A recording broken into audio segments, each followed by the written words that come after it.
Well, if you thought Week 7 was great, Week 8 has the potential to be even better. We have 4 huge ranked versus ranked matchups, and the predictions for those games will be coming out right here on the channel starting on Wednesday.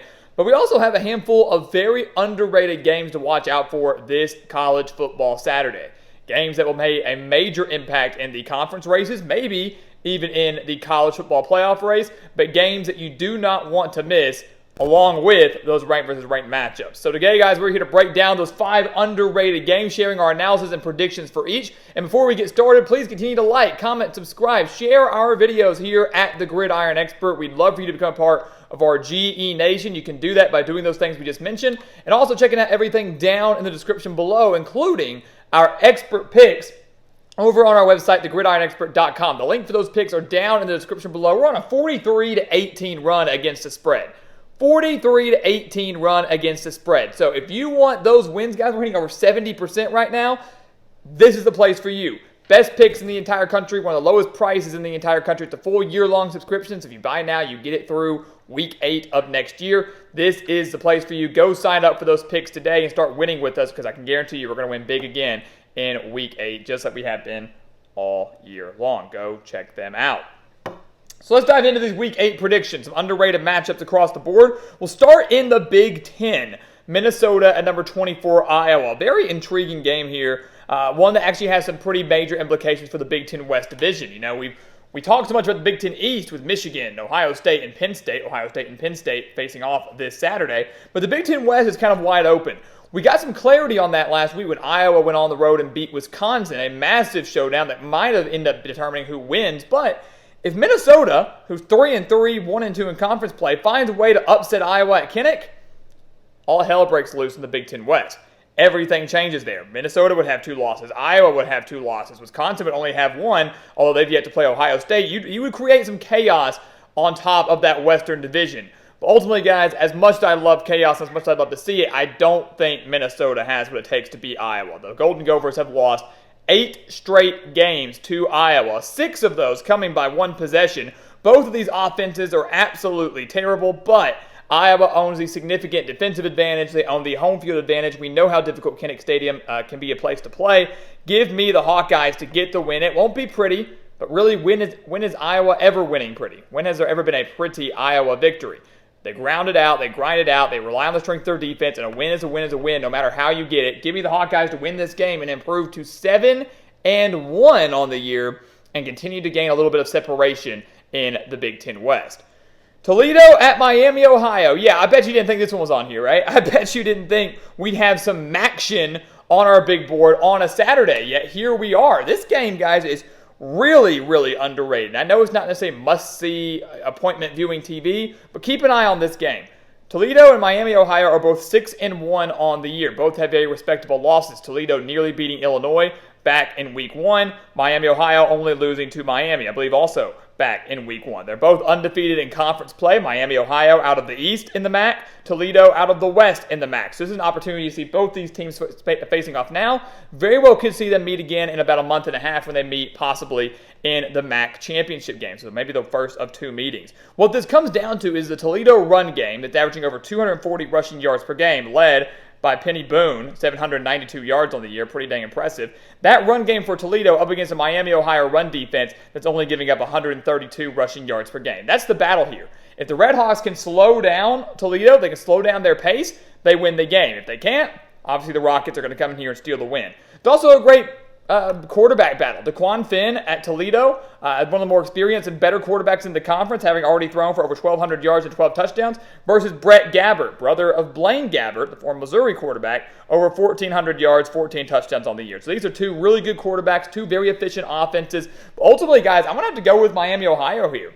I have not been that impressed with Toledo so far this season. They're 6-1. I know they took Illinois down to the wire, but Illinois not a very good team at all. Toledo has won all 3 of their conference games by an average of 9 points per game. A close loss or close win against Northern Illinois, close win against Ball State.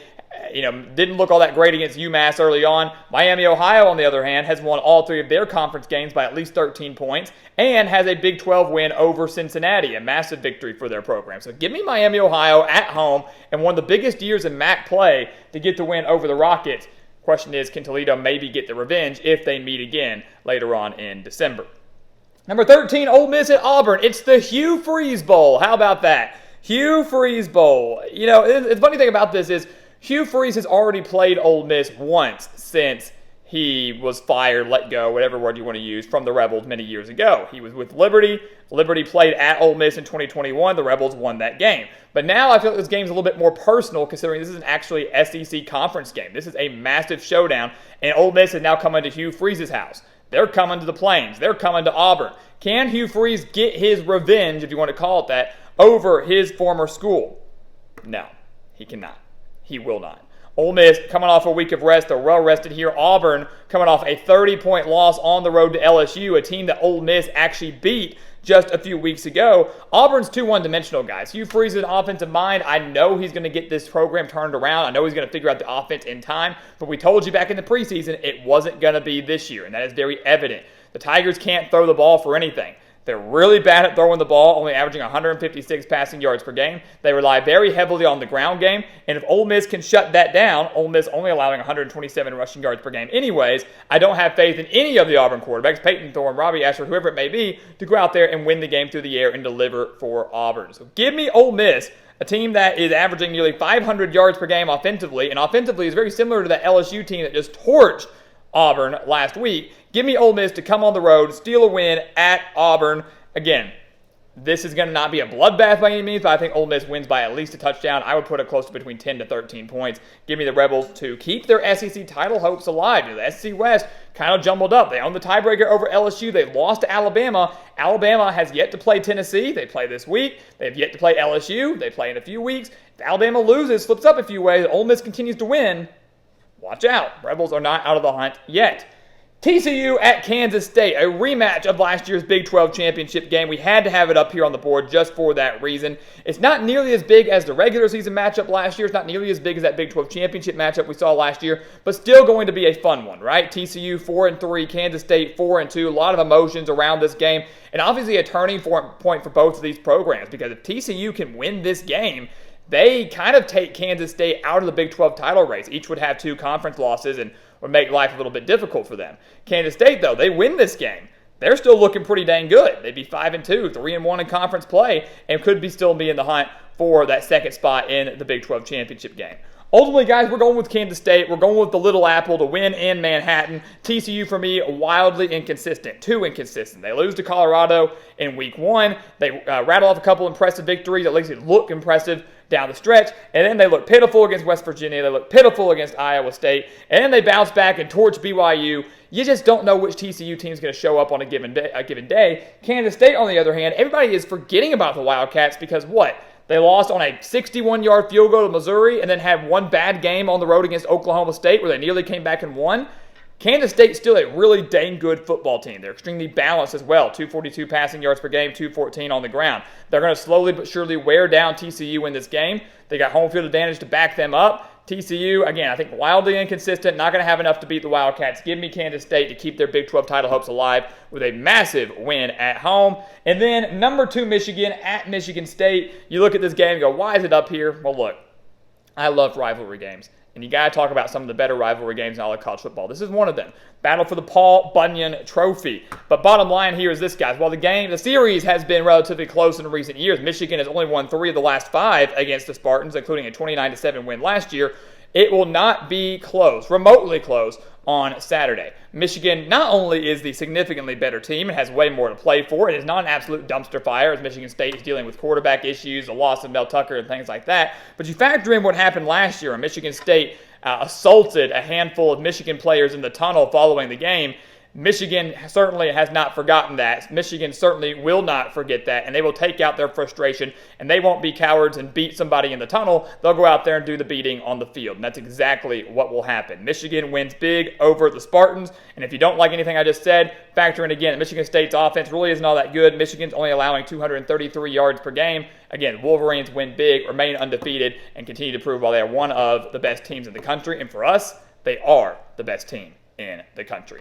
So there you have it, guys. 5 underrated games heading into Week 8. We've got our ranked versus ranked matchups coming your way starting tomorrow. Penn State, Ohio State, Alabama, Tennessee, Utah, Utah, USC. It's going to be a fantastic weekend of college football, guys. Keep an eye on these games, but then keep an eye on the ranked versus ranked matchups as well. And again, our analysis for those will come out tomorrow. But in the meantime, please continue to like, comment, subscribe, share our videos. Check out everything down in the description below. Do not miss out on these expert picks. If you want the picks against the spreads for all of these games, if you want the picks against the spread for the ranked versus ranked matchups, if you want to win big with us with a run that's hitting over 70% of our bets right now, go sign up. It's a full year-long subscription. Do not miss out on the opportunity to become a part of our GE Nation. And once again, guys, as always, thank you so much for watching. And we'll see you next time right here on the Gridiron Expert.